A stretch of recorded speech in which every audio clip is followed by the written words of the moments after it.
You shower every day. Shampoo, soap, hot water, the whole routine. And somewhere in the back of your mind is the assumption that people before modern plumbing were just filthy, living in their own dirt, smelling terrible, barely surviving their own bodies. That assumption is almost entirely wrong. Ancient people were obsessed with cleanliness. Some of them were cleaning themselves in ways that modern science is only now starting to realize were genuinely smarter than what we do today. Start with prehistoric humans. No soap, no running water, no bathroom, but they had rivers, lakes, rain. Archaeological sites from the earliest human settlements are almost always located near water, not just for drinking, but for daily washing. Studies of modern hunter-gatherer communities show bathing in natural water sources is routine, not occasional. What they use to scrub themselves is even more interesting. Sand works as a mild abrasive that removes dead skin and surface dirt more effectively than most modern exfoliants. Certain plants, horsetail, soapwort, produce natural compounds called saponins that foam slightly in water and cut through oil and grime. Ash from fires, rubbed into skin and then rinsed, is mildly alkaline and genuinely antimicrobial. None of this is soap exactly. All of it works. And here is the detail that should genuinely stop you: the human skin microbiome. Your skin hosts billions of beneficial bacteria that regulate moisture, fight pathogens, and maintain the skin's protective barrier. Modern soap, used daily, strips most of them away. The skin then overproduces oil trying to compensate. You wash it away again. The cycle continues.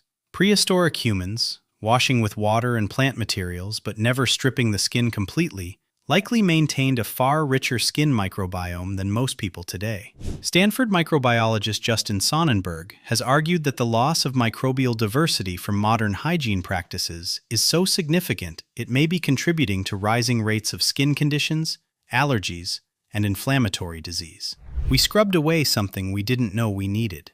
Move forward a few thousand years in ancient Egypt, and the story gets more sophisticated fast. By 1500 BC, Egyptians were producing a documented soap recipe: animal fat and vegetable oil combined with alkaline salts, described in a medical text called the Ebers Papyrus, as used both for personal washing and for treating skin conditions. They bathed multiple times daily, after waking, before meals, after meals, typically rinsing hands, face, and feet in basins with these paste-like cleansers. They also shaved their entire bodies, including their heads, wearing wigs instead, not for vanity, but for hygiene, eliminating the lice and parasites that plagued every other ancient civilization.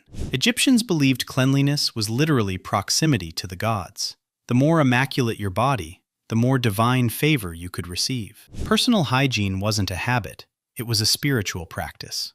The Greeks went further and built the infrastructure. By 600 BC, they had public bathhouses. They invented an early form of the shower, pipes carrying water over bathers at the gymnasium. They also used the strigil, a curved metal blade that scraped oil, sweat, and dirt from the skin after exercise before entering the water. No soap required. The scraping removed everything the oil had loosened. The Romans expanded this into something that had no equivalent until the 20th century. The thermae, Roman public baths, were free or nearly free, open to every social class, and visited daily by most of the population. Hot room, warm room, cold plunge, massage, oil application, strigil scraping, then the baths themselves. The entire sequence took about an hour, and it was social. You went with friends, discussed business, argued philosophy, made political connections, all while getting cleaner than most people in medieval Europe would be for the next 1,000 years after Rome fell. Here is the uncomfortable punchline. The period people most associate with dirty, unwashed humanity, medieval Europe, wasn't humanity's default state. It was an anomaly, a specific cultural and religious moment where bathing became associated with immorality and disease spread, leading to a collapse of the hygiene infrastructure Rome had built. Before that collapse, and after it, humans cleaned themselves consistently, creatively, and often more effectively than we give them credit for. The shower you took this morning is newer than you think.